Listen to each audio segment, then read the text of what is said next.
There are some nations that believe in wearing different hats make you more prosperous. In fact, some of the street vendors in certain countries, if they have a lot of hats, they are more prosperous, and it's a sign of prosperity. Well, let me tell you something. Our next guest really does wear more hats. Maybe not literally, but figuratively. Dr. Kirk Eriksen is a chiropractor. He's a husband, a father, and a contributor to our community. He is our Wiregrass Personality of the Month.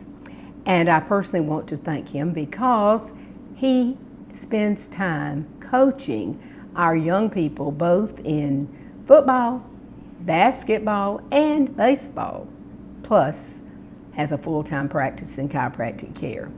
And he has won numerous honors, and he's going to talk about a football book, which is one of his favorite hobbies.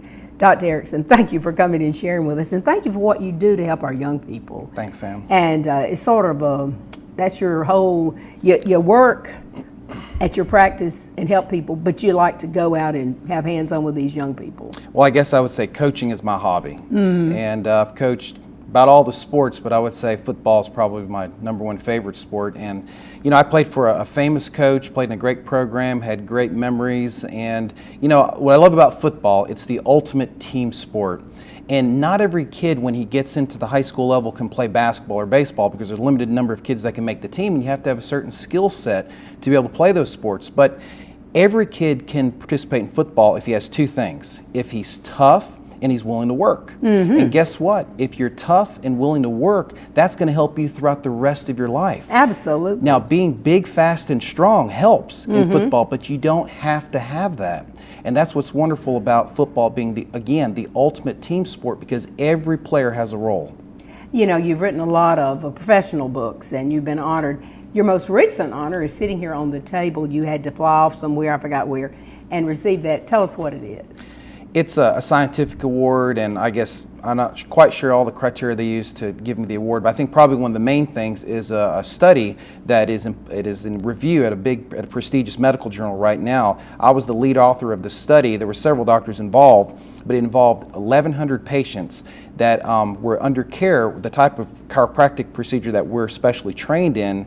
After 2.5 weeks of care, the patients had an improvement in their neck, headache, middle back, and lower back pain of about 60%. Wow, that's good. The patient satisfaction was 9.1 on a scale of 0 to 10, which is one of the highest patient satisfaction data that's ever been reported in the literature. Take away my pain, friend, and love you for life without drugs. Absolutely. You know, because you get all muddled.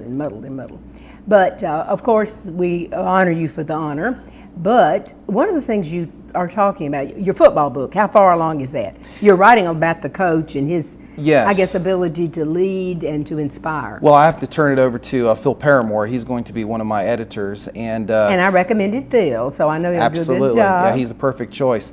Richard Kennedy was my coach. The interesting thing about the story is before he came to our school, the school had, when I was in middle school, the school had won 5 games in 6 years. Wow. And was the doormat of the entire Central Florida. The first year that he coached the team, they won 8 games. The next year, undefeated state champions. The next year, undefeated state champions. The school had a 36-game winning streak, which was a state record for many years. There's still records that those teams hold. They've not been broken in the state of Florida.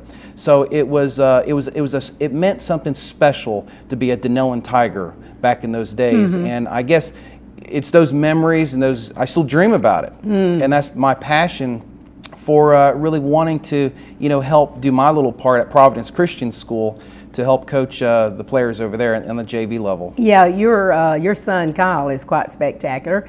He's changed from being quarterback on the varsity now. He's a running back or? Running back, receiver. Wing back, what we call. And of course, my grandson Nick McAllister is coming along. Started as a freshman, was one of 3 freshmen to start on our team this past year as a linebacker. It's probably one of the hardest, most difficult positions to play as a freshman, and I think was 3rd on the team in tackles, and along with Brad Lawley and Connor Val being the other 2 freshmen. So future is bright at Providence. Coach Emery Latta does a wonderful job. Emery, my dear friend. Well, let's talk about the helmet now, because we are going to just add some of this to spice. Yes. Because he is into total body care, preventative things. Yes. the helmet and the risk of playing football. It's a great sport. Sure. But then mothers sometimes won't let their children play Yes. because, they're going to get hurt. Well, there are some limited risks. They're not what the perception is, that what people don't realize. There's newer technology. There's no such thing as a concussion-proof helmet, but this is the helmet my son wears. We have a handful of players at Providence that has them. It actually has no padding in it. They're all shock absorbers in the helmet. So the game is safer in many ways, but really how we coach the game plays a huge role in the safety of it and the techniques that we teach kids how to block and tackle. But the thing I want to touch on is, what is the risk of not playing? And here's what I want to touch on. Teenage boys have something in their bodies that causes them to make stupid decisions. It causes them to get hurt, and it's called testosterone. Oh, okay. So And I so don't have much of that. boys are going to, make poor decisions and get into things they shouldn't. What better thing to do is to have your child in an adult supervised program that keeps them from running the roads with their friends, because the most dangerous thing there is.